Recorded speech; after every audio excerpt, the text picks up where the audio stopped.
This is a huge auditorium. Yes, yes, which is the biggest opera house in London, certainly, isn't it? Interesting, the brilliance of Frank Matcham. Well, one should say here, he's gone full classical. Forget the Byzantine. It's all lovely kind of classical details, other masks and so on. The big deal is, as all the buildings, it's a modern building, but dressed in the finery of the past. So you have a big span, big open space achieved with steel and technology and cantilevers. There's no big internal structure. The galleries are projecting forward, they're not on great columns, good sight lines.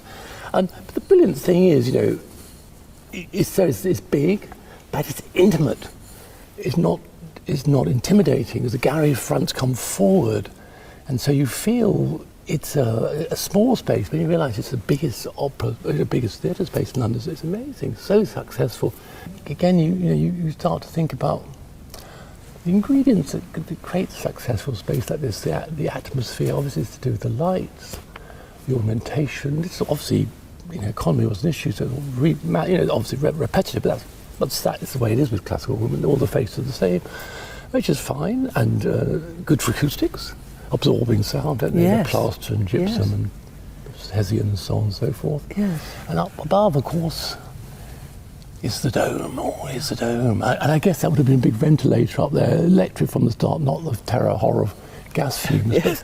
But ventilation's a big deal, so all those big issues of good sight lines, solid construction to save you from being burnt, good exits to get the audience in and out quickly. Gosh. And there's a pit, of course, now. Oh, yes. I don't think there was a pit when it was first built. The pits are interesting. I mean, the proscenium, we know about that. Yes. Obviously, the Georgian theatre, Tudor doesn't, in the round. I mean, that's part of the great, event of the change of theatre performance, framing the performance. But the pit, is that... well, originally the pit meant something quite different, didn't it?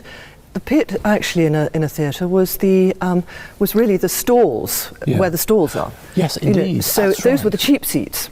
That's absolutely right. And it wasn't actually the place for the orchestra initially. Absolutely right. So like the Tudor theatre, the groundlings gather around this projecting stage, don't they, standing up, where you can walk around, or you walk around the performers sometimes. Yeah. But of course, in the 18th century, like Beggar's Opera, I remember famously in Lincoln's Inn, the audience were on the stage. They were on the stage. The Duke of Bolton was falling for Lavinia Fenton, who eventually married, who played Polly Peachum. Yes. He was, there's wonderful Hogarth showing the audience and him sitting flanking the performers. So there were seats up there. Yeah. That's interesting also, isn't it? The kind of the democracy of the space has changed. The audience were on the stage at some point. The ground very interesting.